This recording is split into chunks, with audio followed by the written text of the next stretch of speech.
और यही जिद, यही जुनून महादेव को गुरु बनाने में काम आया। मैंने महादेव को अपना बनाया तो ये सोच लिया था कि बना लिया है तो बना लिया है, अब छोड़ूंगा नहीं।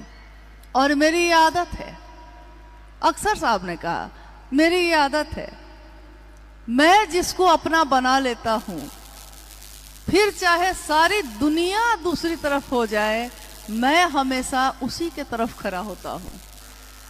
इसलिए आज भी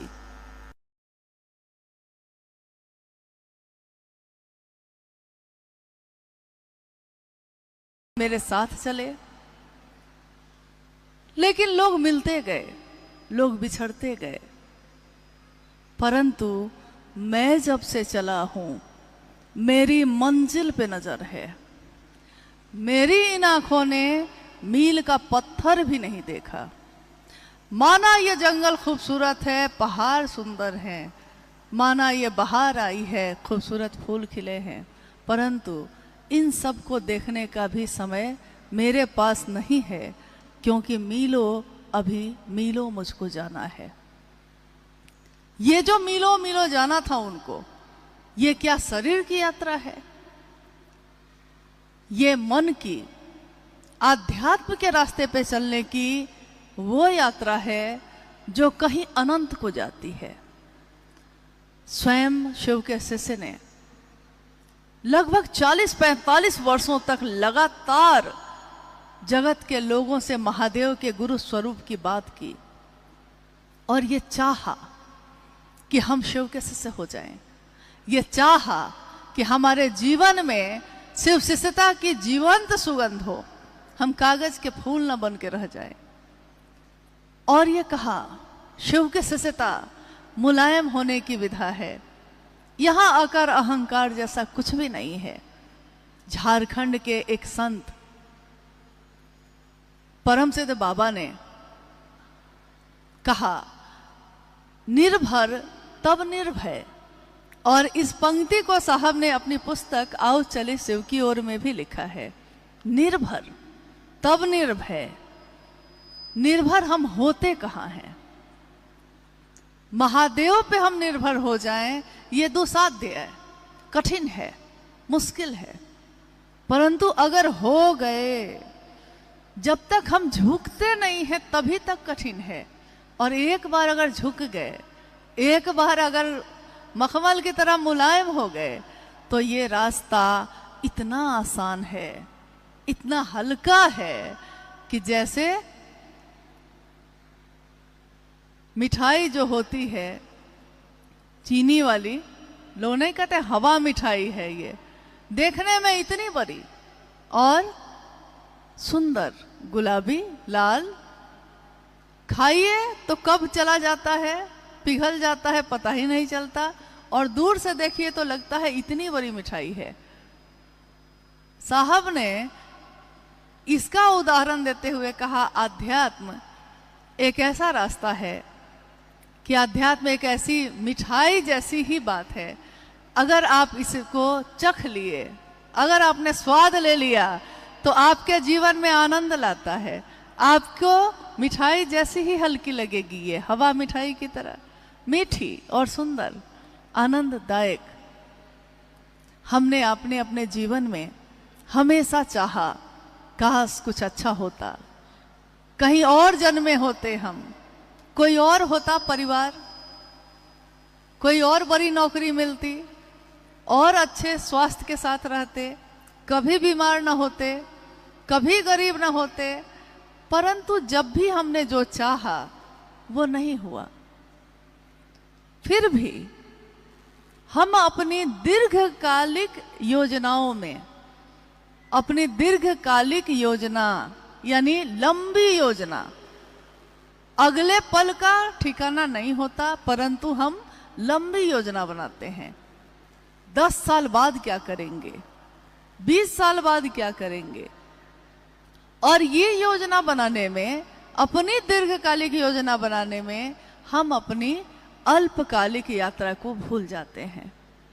ये पंक्ति है साहब श्री हरिनानंद जी की शिष्यानुभूति की। कि हर व्यक्ति अपनी अपनी योजना बनाने में लगा है, पर भूल गया कि काल के मुख में बैठा है। कब काल का मुंह बंद होगा, कब मौत की एक बूंद होगी और ये जीवन खत्म। परंतु फिर भी हम दीर्घकालिक योजना बनाते हैं। महादेव हमारे गुरु, जब भी शिव शिष्टता की बात इस कालखंड में हो रही है, होती चली आई है, मनवंतरों तक होती रहेगी, क्योंकि यह शिव का संदेश है। शिव का ही यह संदेश है कि हरिंद्र की बताई विधा ही मनवंतरों तक के लिए पर्याप्त है। तो मनवंतरों तक ये होती रहेगी। हमारे शरीर बदलते रहेंगे। शायद हमने पहले भी जन्म लिया हो, शायद हम आगे भी जन्म लें, परंतु इस जन्म में जो जागे हैं, इस जीवन में जो जागे हैं हम, तो कहा जाता है कि जब जागिए तभी सवेरा। जब जागिए, कभी कभी कोई छोटा बच्चा भी जाग जाता है और कभी कभी कोई वृद्ध होकर भी जाग नहीं पाता। कभी कभी कोई युवावस्था में ही अध्यात्म के चरम पे पहुंचता है और कभी कभी कोई मृत्यु के सैया पे बैठे भी उस चरम को नहीं पा पाता, उसको नहीं देख पाता। ये होता है मात्र अपने गुरु की दया से। और गुरु अगर शिव हो तो क्या होगा? शरीरधारी गुरुओं की तो एक सीमा है। एक सीमा तक शरीरधारी गुरु के भी शिष्य बनकर हम कुछ पा सकते हैं। कहते हैं गुरु अपनी वाणी से, यानी अपनी बोली से, अपने स्पर्श से छूकर, अपने पास बिठाकर हम में शिव भाव का आवेश जगा सकते हैं।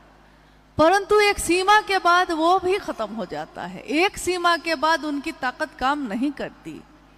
हमारी पांचों ज्ञानेंद्रियां, जिन आंखों से हम देखते हैं, जिन कानों से हम सुनते हैं, जिस हाथ से छूते हैं किसी को, यानी हमारी जितनी ज्ञानेंद्रियां हैं, हम कुछ समय के बाद, कुछ सीमा के बाद उससे न देख पाते हैं।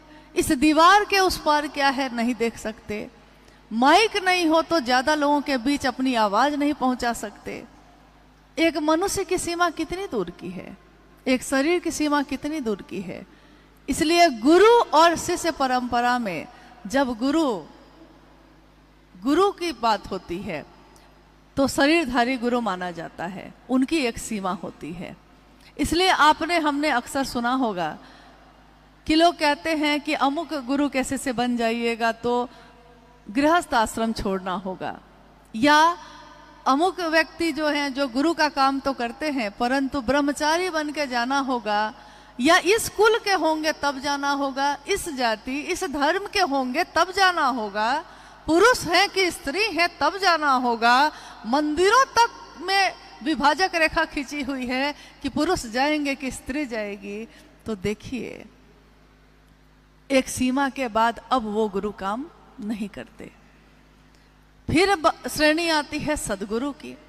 सदगुरु भी शरीर में होते हैं और सदगुरु श्रेणी में काफी व्यक्ति ऐसे आए इस जगत में जिन्होंने मात्र अपनी दया से जीव के मन में शिव का आवेश जगाया है, परंतु शरीर में आए हैं तो शरीर में जब तक बंधन नहीं होगा, जब तक नियम नहीं होंगे, तब तक शरीर में वो सदगुरु का काम भी नहीं कर सकते। तो ठीक है, उनके पास तक जाते जाते में कुछ बंधन टूट जाते हैं, कुछ संकीर्णताएं छूट जाती हैं, परंतु फिर भी कुछ न कुछ बाकी रहता है। हो सकता है उनको ये पसंद हो सकता है उनको ये नापसंद हो सकता है वो सूर्योदय से पहले से लेकर शाम तक में लाखों मंत्रों का जप करते हो, उनको ये पसंद हो, या उनको ये पसंद हो कि मुझको मिठाई पसंद है, बहुत मामूली सी चीज। माँ काली के उपासक जो दक्षिणेश्वर में मंदिर स्थापित है, माँ काली, अघोरा सिर्फ काली को कहा गया।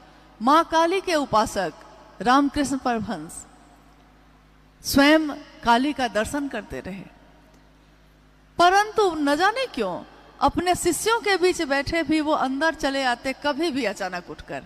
उनकी पत्नी कहती उनसे, माँ शारदा, आपको अच्छा लगता है? शिष्य लोग क्या कहेंगे कि आप अभी तो इतनी बड़ी आध्यात्मिक बात कर रहे थे और अंदर उठकर चले आए मिठाई के लिए। और उन्होंने अपनी पत्नी से कहा था कि जिस दिन मैं मिठाई खाना बंद कर दूंगा, मांगना बंद कर दूंगा, तो समझना कि मैं अब ज्यादा दिन इस शरीर में नहीं रहूंगा। हुआ भी यही। कोई एक चीज, कोई एक पसंद, कोई एक नापसंद, कुछ न कुछ होगा। तो जब सदगुरु भी होंगे तो एक नियम, एक वर्जना, एक बंधन होगा ही होगा। परंतु जैसे ही हम कहते हैं जगत गुरु शिव की बात, तो जगत गुरु शिव यानी अब वहां कोई बंधन नहीं, अब वहां कोई संकीर्णता नहीं। क्या होती है जाति, क्या होता है धर्म? शिव ने जाति नहीं बनाई, शिव ने धर्म नहीं बनाए, शिव ने अलग अलग लोगों की श्रेणियां नहीं बनाई। महादेव ने ऐसा नहीं किया। महादेव एक परम चैतन्य का नाम है। वो भेद नहीं कर सकते, वो अमीर गरीब में भेद नहीं कर सकते। मानव मात्र, जीव मात्र शिव हो सकता है। और जीव तो कोई भी है, हो सकता है बहुत अमीर से मैं आदमी हो सकता है जिसके पास एक रोटी नमक खाने का भी नहीं हो, वो भी हो, कोई भी हो सकता है। जगत गुरु शिव अपने शिष्य में शिव का आवेश पैदा करते हैं। क्या हम मानव शिव को अपना गुरु बना सकते हैं? तो आज तक के प्राचीन इतिहास में, आध्यात्म के प्राचीन इतिहास में आज तक महादेव उस समय भी जगत गुरु थे और उस समय भी शिव के कुछ शिष्य हुए। परंतु एक लंबी खाई थी, एक लंबा अंतर। महादेव एक बहुत ऊपर की सत्ता, महादेव भगवान है, महादेव महाकाल है, महादेव महामृत्युंजय है, महादेव महाऔघरेश्वर है, महाकापलेश्वर है। काल को भी जिससे भय लगता है वो सत्ता है महादेव। देखिए, एक तरफ महादेव शिखर पे हैं, अब उनसे ऊपर कुछ भी नहीं। देवी देवता भी, जब जब यह दृष्टांत मिलता है, देवी देवता भी जब हारते हैं तो निर्भर होते हैं उन पे, देवों के देव महादेव पे। इसलिए एक ही सत्ता को महादेव कहा गया। महाशब्द जहां जहां लगा है सिर्फ महादेव के साथ ही लगा है। और इतनी बड़ी सत्ता इतना नीचे अपने को करते हैं, इतना नीचे करते हैं कि हमारे आपके जैसे सामान्य से अति सामान्य लोग महादेव का अनुभव करते हैं, महादेव को महसूस करते हैं। ये किनके कारण हो पाया? क्यों नहीं हजारों साल के इतिहास में किसी और ने ये बात कहा या हमको रास्ता दिखाया? न जाने क्यों ये हुआ, परंतु ये हुआ। और कोई ऐसा नहीं आया जो कहता कि जंगल में रहते हो, पहाड़ पे रहते हो, खाने को भी कुछ नहीं, पात्रता भी नहीं है, शास्त्र भी नहीं पढ़ सकते, संस्कृत भी नहीं आती है, कुछ भी नहीं आता है, लेकिन जीव है आप में संभावना है शिव होने की। और महादेव हमको और आपको शिष्य के रूप में स्वीकार करते हैं। इतनी बड़ी सत्ता, इतने शिखर पे बैठे महादेव, हम आज क्या बोल रहे हैं? जो हम बोल रहे हैं हम समझ कितना रहे हैं? हम बोल क्या रहे हैं? मेरे गुरु शिव, मैं शिव का शिष्य। अध्यात्म में इससे बड़ी बात गुरु शिष्य परंपरा में और कुछ नहीं हो सकती। लेकिन ये बात इस कालखंड में कही किसने? क्योंकि जिसने कही है, कहा जाता है कि जिसने मंत्र दिया है, जिसने ये बात कही है, मंत्र को जपने वाला और मंत्र को देने वाला सब जब एक हो जाते हैं, एक ही मनसा से जुड़ जाते हैं, तो कर्म फल को भोगने की व्यवस्था का भी नाश कर देते हैं। यानी हमने अपने जीवन में जो भी किया होगा, न जाने क्या किया होगा, क्योंकि आज तो नहीं याद है, अब तो कुछ भी गलत नहीं होता, लेकिन न जाने पिछले जन्म में क्या हुआ होगा, अच्छा या बुरा। शिव गुरु के रूप में करते क्या है, क्या देते हैं। एक बड़ी अद्भुत बात साहब ने कही। उन्होंने कहा, आपने जो कर्म किए हैं पिछले न जाने कितने जन्मों में, आपके कर्म फल जो अच्छे हैं, गुरु की दया उस अच्छाई को ऐसी हवा देता है जो हवा से अच्छाई और बढ़ जाए, और गुरु की ही दया आपके बुरे कर्म फल को दग्ध भी करता है। आपने देखा होगा, हम जब चूल्हे में आग लगाते हैं, हम जब चूल्हा जलाते हैं, लकड़ी जलाते हैं उसमें, तो हम एक बार हवा ही, पंखा से हवा देते हैं तो आग भड़क जाती है और ज़्यादा तेज हो जाती है, और उसी तरफ से दूसरी तरफ से फिर हवा के झोंके से ही आग को बुझा भी देते हैं। यानी महादेव की दया हमारे कर्मफल को बढ़ा देती है, बुझा भी देती है। अच्छे को बढ़ाना और जो बुरा किया है उसको बुझाना। लेकिन महादेव को गुरु मानकर हम चाहते क्या हैं? क्योंकि ये तो सबसे बड़ा प्रश्न है। जब भी हम किसी को कुछ बनाते हैं, अपना बनाते हैं, तो लौकिक जीवन में हम उससे कोई उम्मीद नहीं रखते, बहुत बार नहीं रखते। परंतु जैसे ही ईश्वर की बात होती है, जब भी अध्यात्म की बात होती है, तो हम अपने मन में कोई ना कोई मनोकामना या कामना को लेकर ही जाते हैं। तो महादेव को गुरु बनाने के पीछे हमने क्या चाहा है? आज इस हॉल में उपस्थित सभी, हम सब शिव के शिष्य, बोली में तो हम कह रहे हैं शिव के शिष्य हैं, हम सब शिव से बैठे हैं, अपने गुरु शिव की दया के आश्रय में बैठे हैं, अपने साहब दीदी के आशीर्वाद के आश्रय में बैठे हैं। क्या सोचकर हमने शिव को गुरु बनाया था? जिस दिन भी बनाया था, जरा कुछ देर के लिए हम अपने मन को वहां ले जाएं। क्यों बनाया था? किस लिए बनाया था? हम लौटाते हैं अपने मन को उस स्थान पर, उस जगह पे जिस दिन हमने शिव को गुरु बनाया था। किसी के कहने से बनाया था, कोई कामना थी इसके लिए बनाया था, संतान नहीं हो रही थी इसके लिए बनाया था, पीड़ा और दुख की इम्तिहान थी, बहुत ज्यादा था, कष्ट कम नहीं हो रहा था इसके लिए बनाया था, या महादेव अच्छे लगे थे इसलिए बनाया था, महादेव की बात अच्छी लगी थी इसलिए बनाया था। चाहे जिस लिए भी बनाया हो, लेकिन रास्ता यह मोहब्बत का ही है। और यही बात साहब श्री ने कही कि महादेव को गुरु बनाते समय हमारा मन कितना सुंदर था, कितना पवित्र और अच्छा था। परंतु देखिए क्या हो गया कि देखते देखते कुछ वर्षों में ही मोहब्बत तिजारत में बदल गई। मोहब्बत का रास्ता व्यापार का रास्ता क्यों बना? मोहब्बत तो मोहब्बत का रास्ता होता है।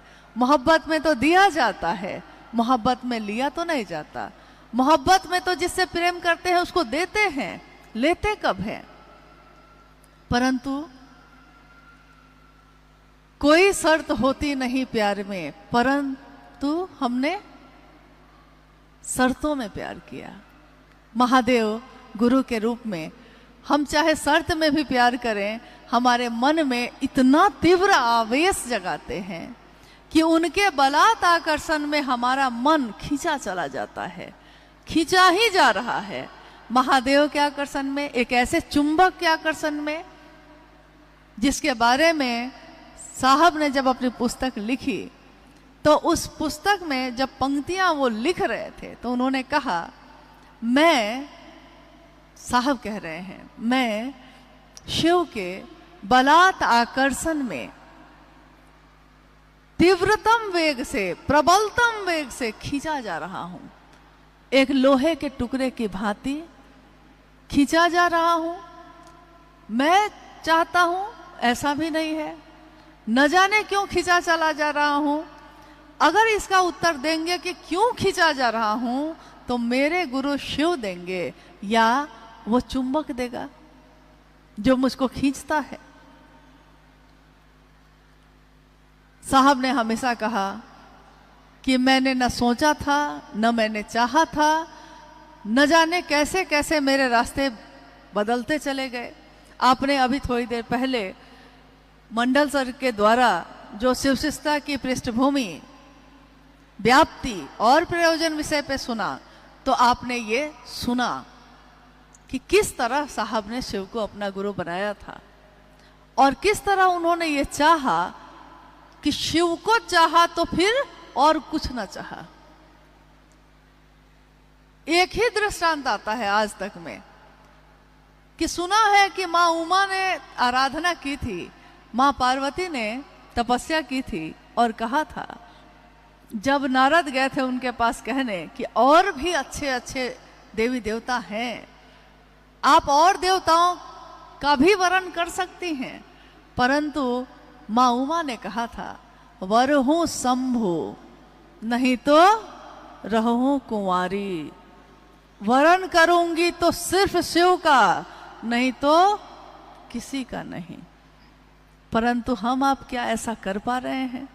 क्या हम शिष्य के रूप में, क्योंकि शिष्य की दुनिया में तो गुरु होता है और गुरु की दुनिया उसके शिष्यों से होती है, तो एक शिष्य होने के नाते हमको आपको भी ये सोचना होगा कि एक निष्ठता ही आध्यात्म की आधार भूमि है। एक निष्ठता, फिर दूसरे जगह चलेगी, व्यभिचारी भक्ति दूसरे जगह चलेगी, आध्यात्म में नहीं चलती। आध्यात्म का रास्ता एक को जानो, एक को मानो का ही है। एक मतलब कौन? जो एक से बहुत हुआ था, फिर से बहुत से एक होगा। एको हम बहुत श्याम जब शिव ने कहा था, और आज जब जीव से शिव होने की यात्रा है, तो महादेव के लिए एकनिष्ठ होना कठिन है, बहुत कठिन है, आसान नहीं है।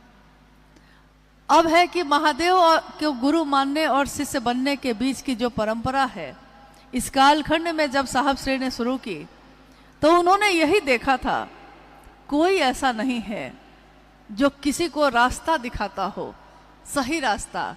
हर व्यक्ति खुद से जोड़ने की कोशिश में है, लेकिन ऐसे लोग दिख ही नहीं रहे जो शिव से जोड़ने की कोशिश कर रहे हों। ये भी बड़ी अद्भुत बात है, क्योंकि लौकिक जगत में जब हम किसी को प्रेम करते हैं, तो अगर मैंने आपको प्रेम किया है तो मैं चाहूंगी कि आप मुझसे ज्यादा किसी को ना चाहें, और आप भी यही चाहेंगे। मतलब जिसको भी आपने चाहा है, जिससे भी प्रेम किया है। लौकिक जगत में जब हम प्रेम करते हैं तो ये प्रेम संकीर्ण होता है, जलन और ईर्ष्या से भरा होता है। कोई देखे तुमको तो जलता है दिल, ऐसी भावना को लिए होता है।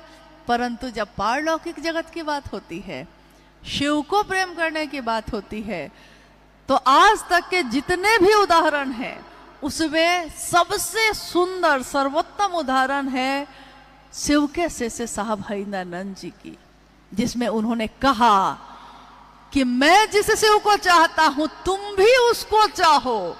और शिव को कहा, हे शिव, मैं शिव का शिष्य हरिंद्रानंद आपसे साष्टांग अपने आप को पूरी तरह झुकाकर, अपने आप को आपके चरणों में गिराकर साष्टांग ये प्रार्थना करता हूं कि हम सभी का मन शिव की दया की अतल गहराइयों में समाहित ही होता रहे।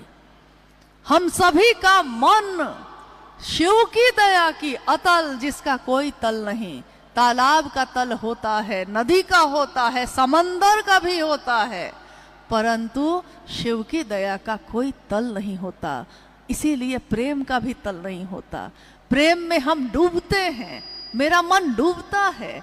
कितना भी बात कर ले जिसको प्रेम करते हैं, क्या मन भर जाता है, संतुष्ट हो जाता है कि अब तुमसे नहीं बात करनी, अब जाओ?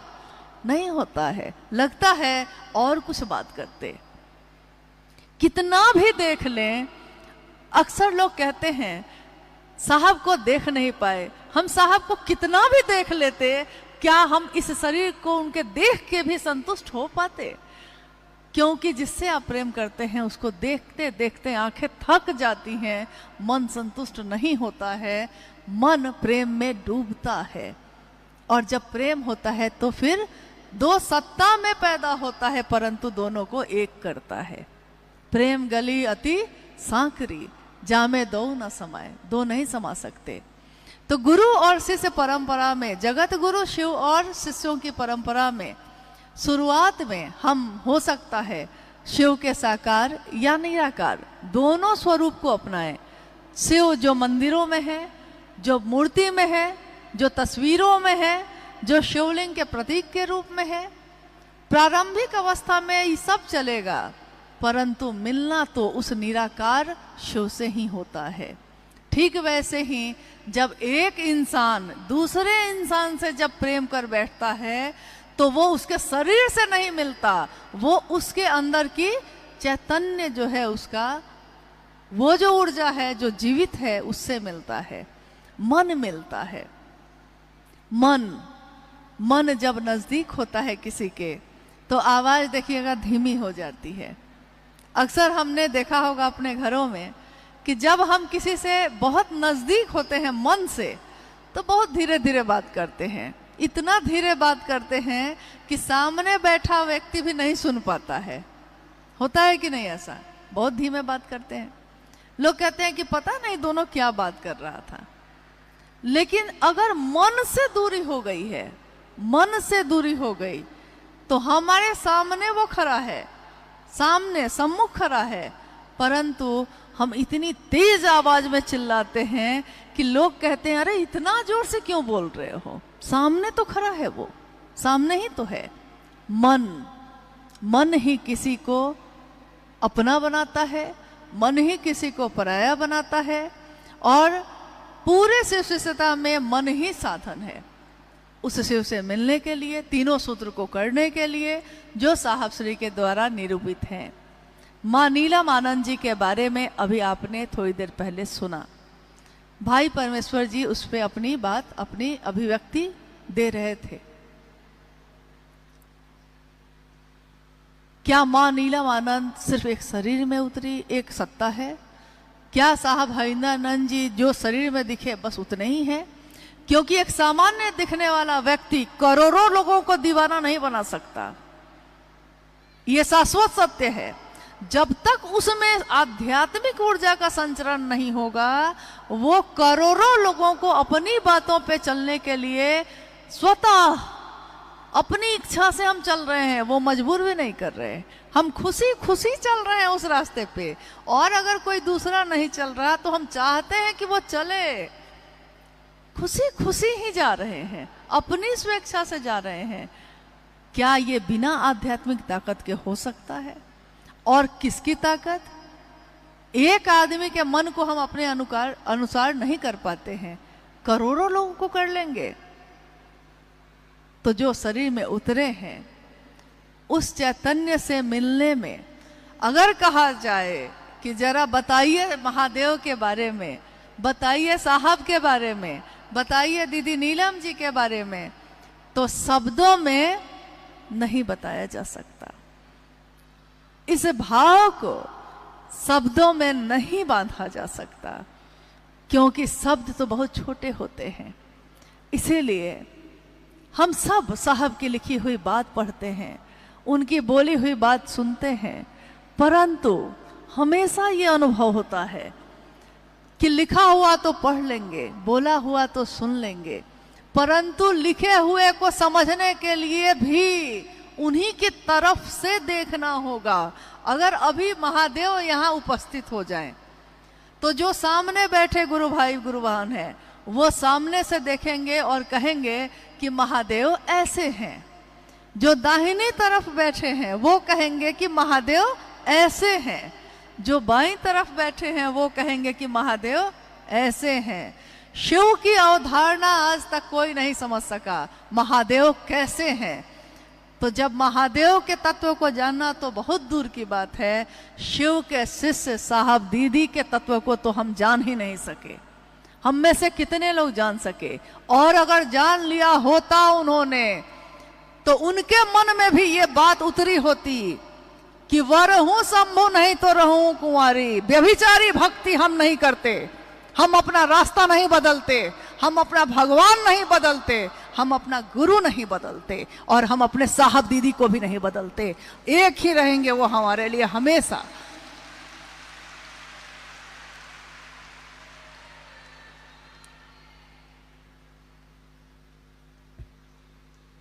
इतना ही अनुरोध है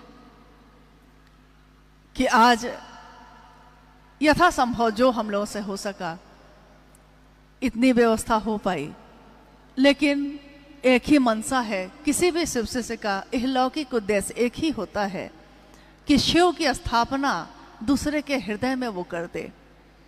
शिव की स्थापना अपनी नहीं। हमको आपको लोग जान ही जाएंगे तो क्या होगा। कजा ने ऐसी हजार सूरत बिगाड़ डाली बना बना के। अकबर, कैसे कैसे लोग आए धरती पे, जब चलते थे तो चारों तरफ जय घोष होते थे। कजा ने यानी समय ने तो बहार जो इस धरती पे छाई है ये चंद दिनों की है। बहार दिन है चंद रोजा। कितना सर उठा के हम चल सकेंगे, कितनी देर। ज्यादा सर उठा के चलने के बाद जानते हैं क्या होता है, गले में दर्द हो जाता है, अकरन होती है। परंतु झुकने की विधा आपने देखा होगा। आज पहाड़ के काफी लोग हैं, पहाड़ और जंगल के लोग हैं ज्यादा, और जो नहीं भी हैं तो वो पहाड़ और जंगल में जाते ही रहते हैं, आसपास में तो है ही। हमेशा जब आप पैदल चलते हैं तो आपने देखा होगा कि बहुत सारा हम लोग अगर थैला, झोला थैला सामान से भर लिए हैं और चलना चाहते हैं पहाड़ पे यानी ऊंचाई पे, तो जैसे जैसे हम ऊपर की तरफ बढ़ते हैं वैसे वैसे हमको थकन होने लगती है, थकान बढ़ने लगती है। तो हम झोला में से, अपने थैला में से उस सामान को कम करने लगते हैं जो ज़्यादा भारी लग रहा है। अगर खाने का सामान रखे हैं तो बैठकर कुछ खा ही लेते हैं, पानी का बोतल पीकर फेंक ही देते हैं। जैसे जैसे आप ऊपर की तरफ चल रहे हैं यानी शिखर की तरफ, शरीर से, इस शरीर की बात हो रही है अभी, शरीर से वैसे वैसे थकान होने लगती है। छोटा से छोटा सामान भी हमको भारी लगने लगता है और हम धीरे धीरे उस भारी सामान को छोड़ते चले जाते हैं जो हमारे शरीर को थकाएगा। हम नहीं रुकते हैं, हमको तो जाना ही पड़ेगा, परंतु हम उन चीज़ों को छोड़ते चले जाते हैं जो मेरे शरीर को थकाता है, भारी बना रहा है, और बहुत हल्की चीज़ों को लेके चलते हैं। कुछ समय के बाद तो स्थिति ये आ जाती है कि एक छोटा पानी का बोतल भी भारी लगता है, वो भी भारी लगता है, चाहते हैं वो भी कोई पकड़ ले दूसरा। और एक बात है, बहुत महत्वपूर्ण बात है, साहब की बोली हुई सारी बातों पे सटीक है, क्या कि हम झुक कर चलते हैं। अगर सीधा और अकड़ कर चलिएगा तो देखिएगा कि पाँव में थकन बढ़ जाएगी, और थोड़ा आगे की तरफ झुक कर पहाड़ पे चढ़िए तो पहाड़ पे चढ़ने वाले सब जानते होंगे कि कैसे पहाड़ पे चढ़ा जाता है। क्या हम लोग जानते हैं कि नहीं जानते हैं? झुकने की विधा मन के साथ भी ऐसा ही है। ये तो दिख रहा है, शरीर तो दिख रहा है, मन दिख नहीं रहा। इस मन में भी बहुत बोझा लेकर हम लोग चल रहे हैं। क्या हम ठीक कर लेंगे किसी चीज को? नहीं कर सकेंगे। क्या मेरी चिंता करने से ठीक हो जाएगा? नहीं होगा। तो फिर हम अपने मन में इतना बोझा लेकर चलने के लिए तैयार हैं, क्योंकि जाना है अभी शिखर पे। शिखर पे जाना ही नहीं है, पहले से जो अध्यात्म में स्थापित विधियां हैं उन शिखरों पे भी चले। हिमालय की शिखरों पे अभी और शिखर पे चढ़ना है, हमें हिमालय के शिखरों पर नया हिमालय गढ़ना है। तो बोलिए क्या क्या लेकर चलिएगा? मन में चल सकिएगा? चल सकेंगे हम लोग? हमारे मन में, हमारे चेहरे में, हमारे जीवन में मुस्कुराहट उतर पाएगी, हंसी आएगी? क्योंकि मन में अगर बहुत बोझा होगा तो हम चल ही नहीं सकेंगे, शिखर पे नहीं जा सकेंगे। ये वैसे बंधन है, ये वैसे कांटे हैं जो हमको फिर से धरती पे खींचते हैं। उसने क्या कहा? जो उसके पास था उसने कहा, मेरे पास क्या है मैं वो बोलूं। किसी ने नफरत थी तो नफरत दिया, मेरे पास प्रेम है मैं प्रेम दूं। किसी ने शिकायत की, मेरे पास कोई शिकायत नहीं। तो आपके पास क्या है, हमारे पास क्या है?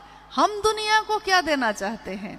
हम महादेव देना चाहते हैं, शिव का शिष्यता उसके मन में जग जाए ये चाहते हैं? अगर हम ये चाहते हैं तो महादेव इसमें हमारी मदद करते हैं। लेकिन अगर हम ये नहीं चाहते तो कोई हमारी मदद नहीं करता, और हमारी स्थिति धीरे धीरे लटाई से जो पतंग कट जाती है वही हो जाती है। कुछ दिन तक तो खूब धूम दिखेगी, अमुक आदमी अमुक आदमी अमुक आदमी, लेकिन उसके बाद उस पतंग का क्या होगा कोई नहीं जानता।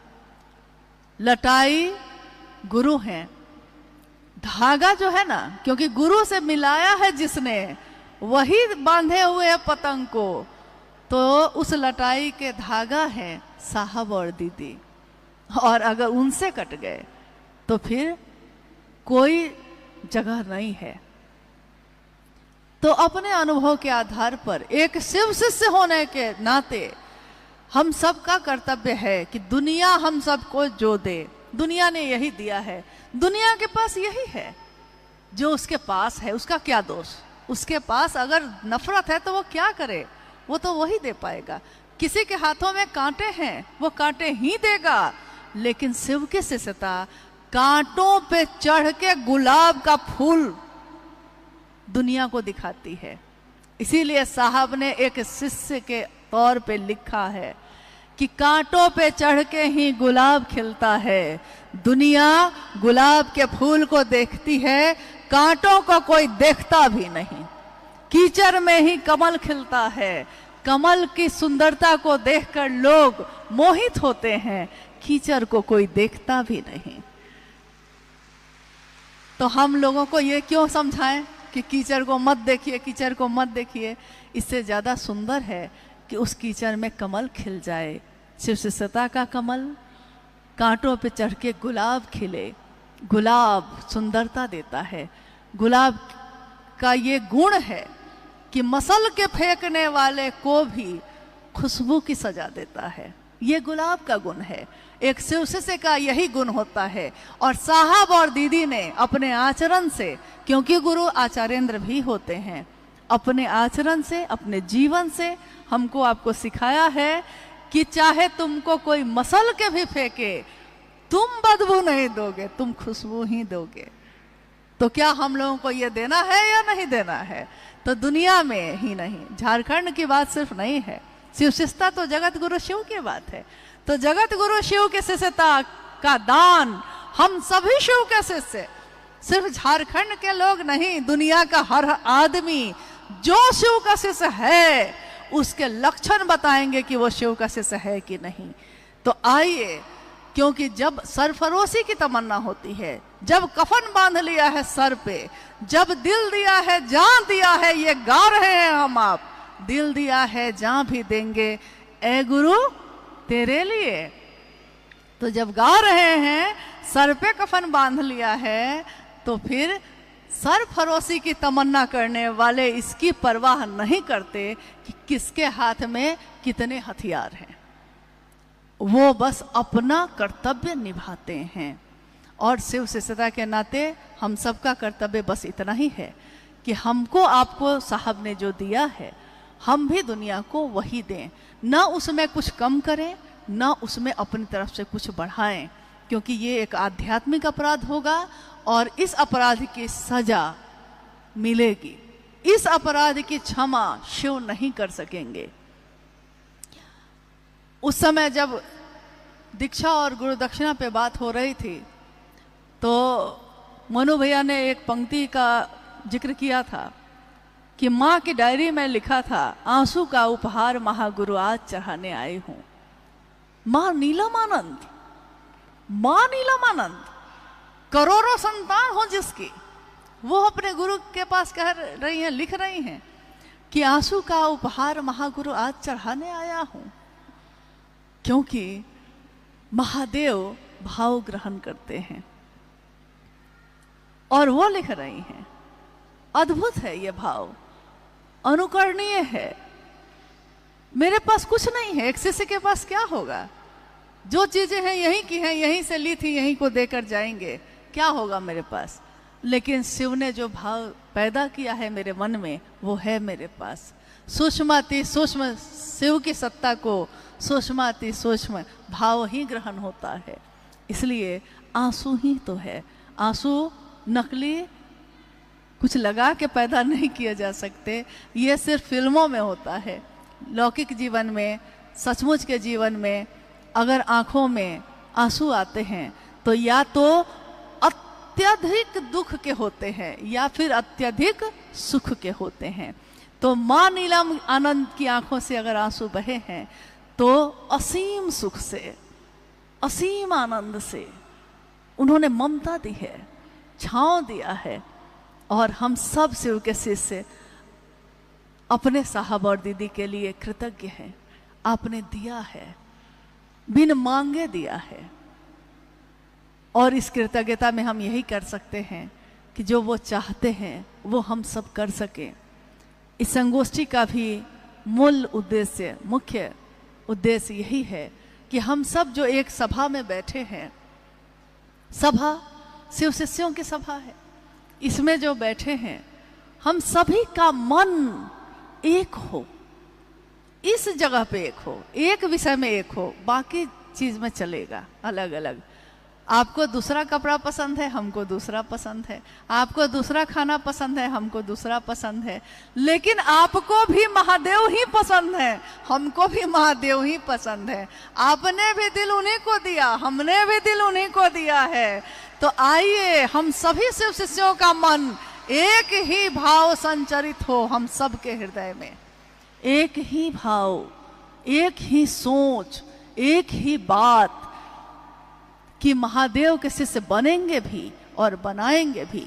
और इसके सिवा न साहब ने कुछ और किया, न हम और कुछ करेंगे, लेकिन साहब की लिखी हुई एक एक चीज, उनकी बनाई हुई एक एक चीज, चाहे वो कुछ भी हो, चाहे वो कोई व्यवस्था हो, चाहे वो संस्था हो, चाहे वो न्यास हो, चाहे वो शिव शिष्यता के क्रम में चलने वाले कार्यक्रम हो, साहब ने के निर्देश के सिवा शिव के शिष्यता में इस धरती पे और कुछ भी नहीं है। ये मैंने अनुभूत किया है, आपने किया है कि नहीं मुझको नहीं पता, क्योंकि अगर उस परिधि में मैंने आज तक अपने जीवन में कोई भी काम किया है तो वो महादेव के भाव से भरा रहा है। अगर किसी के द्वारा मैंने देखा है कि उन्होंने एक रेखा खींची है, एक सीमा खींची है, शिव शिष्यों का आचरण कैसा होना चाहिए, तो उन्होंने सीमा रेखा खींची है। शिव शिष्यता की बगिया में फूल खिले हैं तो क्या देना है और क्या नहीं देना है, उन्होंने एक रेखा खींची है। अगर हम उसका निर्वहन करते हैं तो सारे जगह पे रास्ते खुले हैं और गति ही गति है, इतनी तीव्र है कि हम लोग थक जा रहे हैं। साहब आप कितना काम कराइएगा, थक जा रहे हैं, नहीं, लेकिन काम खत्म नहीं हो रहा है। आइए हम लोग, अगर कोई जिज्ञासा आई है तो उस पर बात करें। समय थोड़ा लंबा खींच गया है, ये बात भी सही है, क्योंकि स्वाभाविक है जब आप कोई व्यवस्था बनाते हैं तो थोड़ा अनुभव लेते लेते थोड़ा समय हो जाता है, परंतु बड़ी मुश्किल से हम लोग एक जगह इकट्ठा हुए हैं, इसलिए थोड़ी देर के बाद आज का ये कार्यक्रम अपने समापन की तरफ जाएगा। उससे पहले एक दो जिज्ञासा पे भी हम लोग बात कर लेते हैं। है जिज्ञासा है?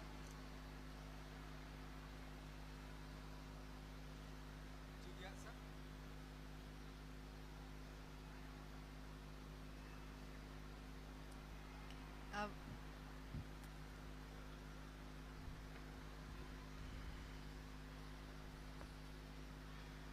इसमें आवाज है?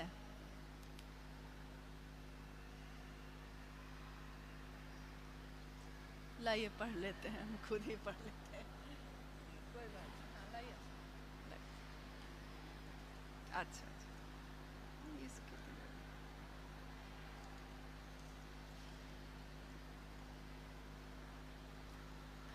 आज के लिए जिज्ञासा जो है काफ़ी है, लेकिन हम लोगों को लग रहा है कि एक दो जिज्ञासा काफ़ी होगी, क्योंकि इस लंबे कार्यक्रम में हम लोगों ने हर पहलू के बारे में बात की है। हर पहलू, शिव से होगा तो वृक्ष भी लगाएगा, शिव से होगा तो पानी भी बचाएगा, क्योंकि शिव ने बनाई है प्रकृति। तो जिन हवाओं को हम सलाम करते हैं जो महादेव को छूकर आती है, उस पर भी हमने बात की है। अब ये जिज्ञासा है कि साहब जी का संकल्प है कि शिव गुरु को संसार के एक एक मानव के दिल में बसाना है, तो क्या यह हमारा भी संकल्प है? भाई विक्रांत अंबुज जिला सरायकेला से हैं। साहब जी का संकल्प है कि शिव गुरु को संसार के एक एक मानव के दिल में बसाना है, तो मतलब इनका कहना है कि ये साहब का संकल्प है, तो क्या ये हमारा भी संकल्प है? देखिए, इसका उत्तर तो बहुत बड़ा हो सकता है, परंतु कोई मेरी नजरों से देखे तो समझे कि तुम मेरे क्या हो। तो कोई अगर साहब की नजरों से देखता है महादेव को, तो साहब की हर चीज मेरी होती है। उनका संकल्प भी मेरा संकल्प, उनके शिव भी मेरे शिव बिल्कुल है, क्योंकि उन्होंने दिया है तो उनका संकल्प भी मेरा संकल्प है। और बार बार उन्होंने कहा है ये कि इसको अपना संकल्प बनाइए, क्योंकि बात करते हैं तो भूल जाते हैं, लेकिन संकल्प लेते हैं तो नहीं भूलते हैं। इसलिए इसका संकल्प लीजिए कि हर व्यक्ति के हृदय में महादेव को धड़काएंगे, स्थापित करेंगे। आज तक दुनिया ने मंदिर बनाए, आज भी बन रहा है, बनना ही चाहिए, क्यों नहीं? हर उस जगह को बनना चाहिए, हर उस स्थान को होना चाहिए जहां जाने से मेरा मन शिव का अनुभव कर सके। परंतु क्या उसकी परिधि से बाहर आकर भी शिव याद आ सकते हैं? ये विधा साहब ने सिखाई कि दुनिया में अपने घर में बैठे हुए भी, खेत में काम करते हुए भी, जंगल में लकड़ी और महुआ चुनते हुए भी, गाड़ी चलाते हुए भी, बिजनेस करते हुए भी, अपने बच्चे को पढ़ाते हुए भी, जिस तरह हम सबको याद करते हैं, अपने महादेव को भी याद कर सकते हैं। जिस तरह हम सबके लिए समय निकालते हैं, अपने महादेव के लिए भी निकाल सकते हैं। और जिस तरह हम अपनों के लिए बिना कहे ही करते हैं, महादेव के लिए भी कर सकते हैं। इसलिए संकल्प शुरू किया था साहब ने, परंतु आज ये हम सबका संकल्प है। ठीक वैसे ही जब एक बरगद का पेड़ जमीन पे जब विशाल होता है, एक बीज से वो बना है, एक बीज से एक विशाल बरगद का पेड़ बनता है, और जब तक उसका जीवन चलता है, उस जीवन चक्र में वो अनंत असंख्य बीजों को पैदा करता है, और हर बीज में उतने ही विशाल पेड़ के बनने की संभावना होती है। वैसा ही है साहब श्री का संकल्प। ये संकल्प एक दिन उनका था, फिर दीदी नीलम आनंद जी का भी बना, और आज हमारा आपका सबका है।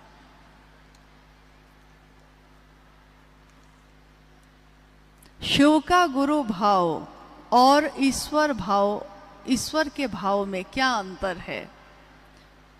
दुमका से हैं प्रीति भारती। शिव का गुरु भाव और ईश्वर का भाव, शिव भगवान भी हैं और शिव गुरु भी हैं। भगवान ईश्वर यानी ईश्वर के रूप में, महादेव में सारे रूप समाहित हैं, हर रूप है उसमें। एक ही सत्ता में वो महाकाल भी हैं, वो महामृत्युंजय भी हैं, वो नटराज भी हैं, वो शिव भी हैं, वो शंकर भी हैं, वो महेश की कुर्सी पे भी बैठे हैं और जगत गुरु की कुर्सी पे भी बैठे हैं। हजारों रूप हैं, लेकिन एक ही सत्ता में, जिस तरह हमारे आपके अंदर भी हैं, एक ही सत्ता में बेटी भी है, पत्नी भी है, माँ भी है, बहन भी है, मित्र भी है, दुश्मन भी है, एक ही सत्ता में। ठीक वैसे ही ईश्वर में वो सारे समग्र स्वरूप समाहित हैं। ईश्वर का भाव क्या है? शिव ईश्वर के रूप में सभी मनोकामनाओं की पूर्ति करते हैं। इसीलिए मंदिरों में इतनी भीड़ होती है, इसीलिए तो इतने उपवास हैं, इसीलिए इतनी साधना की प्रचलित विधियां हैं, क्योंकि भगवान शिव हमारी मनोकामनाओं को सुनते हैं, तभी तो उत्तर में परिणाम भी आता है। वो दिखते नहीं है, सुनते हैं। मालिक बड़े करीब से सुनते गरीब की, बहुत करीब से सुनते हैं। हम बोलेंगे तब ना, हम कहेंगे तब ना, तो सुनते हैं। और देते हैं क्या? मनोकामना की पूर्ति करने में महादेव भगवान के रूप में जो आप मांगेंगे वो प्रसन्न हो गए तो दे देंगे। इसी पे साहब ने उदाहरण दिया था कि रावण शिव का इतना बड़ा भक्त था, परंतु उसने शिव से तीनों लोगों की संपत्ति मांगी थी और महादेव ने दी थी, परंतु उस संपदा को, उस संपत्ति को, उस तीनों लोगों के अधिपति होने की ताकत को संभालने का ज्ञान नहीं मांगा था। हम आपसे कुछ मांग सकते हैं, हम कहेंगे कि आपकी गाड़ी बहुत अच्छी है, दे दीजिए, आप दे भी देंगे। अब उस गाड़ी को चलाना ही नहीं आता मुझको, मेरे किस काम की? और अगर चला लिया है, आधा अधूरा है, तो दुर्घटना होगी, खुद भी जाएंगे, किसी को लेकर भी जाएंगे। तो जब भी मनोकामना की पूर्ति ईश्वर के रूप में होती है तो जरूरी नहीं है कि उसमें वो ये सोचेंगे कि आपके लिए अच्छा है कि नहीं। लेकिन जब गुरु भाव है, गुरु भाव यानी अनुग्रह का भाव, गुरु भाव यानी दया का भाव, जो जीव है उसको शिव बना दे, ये भाव, तो जीव को शिव बनाने का जो भाव है उसमें अब गुरु के रूप में वो वही देंगे जो हमारे लिए सही होगा, वो नहीं देंगे जिससे हमारा अहित हो सकता है। जैसे हम अपने बच्चे को चाकू नहीं देंगे, हाथ काट लेगा वो, लेकिन दूसरे का है तो हो सकता है वो दे भी दे। मांग रहा है, ज्यादा प्रेम अंधा हो जाता है तो दे भी देता है लोग, लेकिन गुरु ऐसा नहीं करेंगे। इसलिए गुरु का भाव जीव से शिव बनाने की पात्रता पैदा करता है और इसमें परिमार्जन करने में तपना पड़ता है। सोना बनना है तो तपना पड़ेगा। मूर्ति वंदनीय है इसलिए कि उसने तरासे जाने का दर्द सहा है। मूर्ति जो पत्थर थी, आज मूर्ति के रूप में उसकी पूजा हो रही है क्योंकि उसने छेनी और हथौड़ी दोनों खाए हैं, इसलिए वो वंदनीय है। तो गुरु भाव में वो विवेक पूर्ण दान देंगे, सोचेंगे क्या इसके लिए ये सही होगा। और जबरदस्ती भी कुछ लोगों ने लिया है, मतलब कभी कभी ऐसा हो गया है, जिद पे आ गए, चाहिए ही चाहिए, चाहिए ही चाहिए। मैंने देखा अपने जीवन में, जब से साहब दीदी के सानिध्य में आई तो माँ नीलम आनंद जी से भी बहुत लोगों को बहुत कुछ लेते देखा, आपने सुना ही अभी थोड़ी देर पहले, और साहब से भी बहुत कुछ लेते देखा। एक पति पत्नी आते थे, संतान नहीं थी उनको और काफी उम्र हो गई थी, लेकिन न जाने क्यों उनको यही जिद थी कि हमको संतान चाहिए ही चाहिए। मंडल सर भी यहाँ बैठे हैं, बहुत बार इन पे भी फोन आया, खूब आया। अंत में साहब ने ऊब कर, थक कर कहा, जाओ तुमको यही चाहिए तो मैं महादेव देना चाहता था, लेकिन तुमको यही चाहिए, जाओ। एक लंबे अरसे के बाद एक कार्यक्रम में दूर से भीड़ में मुझको दिखाई दिए, छोटा सा बच्चा था साथ में, यानी संतान हो गई थी, खबर आई थी, हो गई थी संतान, पुत्र हुआ था। और मैंने देखा कि माँ जो वृद्ध हो गई थी, अब बच्चा तो अभी छोटा ही था, हो गया, ये भी बड़ा आश्चर्य था कि इस उम्र में संतान की प्राप्ति हुई। और उस बच्चे ने अपनी माँ को थोड़ी देर भी वहां खड़ा रहने नहीं दिया, मारता रहा। इतना छोटा बच्चा अपने वृद्ध माँ को अपने हाथ से मारे जा रहा है लगातार। मेरे मन ने जो सोचा वो कहते हैं। मेरे मन ने उस समय यही सोचा कि महादेव से दया मांगकर कुछ मांगना चाहिए, जबरदस्ती कुछ नहीं मांगना चाहिए, इसमें हमारा भला नहीं होता है। इसलिए निर्भर होइए ताकि हम निर्भय हो सकें। महादेव को, साहब और दीदी ने महादेव को महादेव के लिए चाहा। हमारा आपका मन भी उस शिव को शिव के लिए चाहे। कम से कम हम ये कह सकें, हे महादेव, मैं आपका शिष्य हूं और आपको चाहता हूं, आपसे कुछ नहीं चाहता। कोई तो महादेव को ये भी कहे, क्योंकि ईश्वर के रूप में, गुरु के रूप में महादेव कहते हैं। साहब से ही सुना कि कहा महादेव ने कि हमेशा मतलब से ही आते हो, कभी मिलने भी आ जाया करो। देखिए